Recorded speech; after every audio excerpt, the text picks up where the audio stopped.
Nataka niongee na wanaume wenzangu ambao wanapambana katika kutafutia riziki familia zao. Unaamka asubuhi mpaka jioni, unahakikisha familia imekula, unahakikisha maisha yameenda.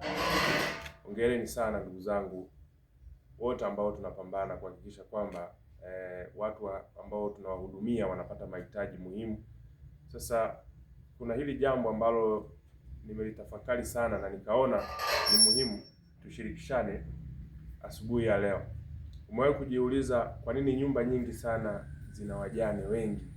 Yaani kwa nini katika mwanamke na mwanaume wanavyoishi, mara nyingi sana unakuta uzeeni wanawake ndio wengi wanafika kuliko wanaume.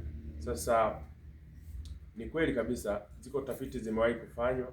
Kwa mfano, shirika la BBC liliweza kutoa taarifa ambayo ilikuwa inazungumzia utafiti uliofanyika kati ya wanyama na ndege, kwamba ndege wameonekana kwamba wanazeeka kwa pamoja, kwa maana ndege wa kiume na wa kike wanazeeka kwa umri sawa katika uzee wao. Hiyo ni kutokana na tabia ya ndege wengi kuwa katika mazingira ya kuwa na mahusiano ya mke na mme, au unakuta ndege jike na ndege dume wakiwa ni wawili tu.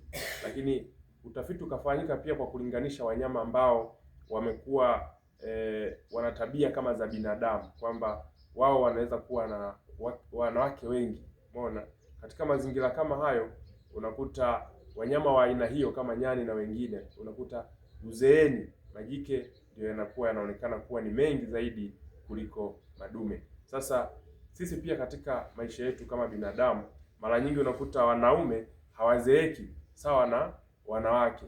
Sasa inawezekana utafiti huo ukakusaidia katika namna ya kugundua kwamba pale ambapo mwanaume anakuwa ana wanawake wengi, anakuwa anaingia katika hatari ya kupoteza nguvu kubwa sana, ambayo mara nyingi ndiyo inaweza ikaathiri kiwango cha umri anaoweza kuishi hapa duniani.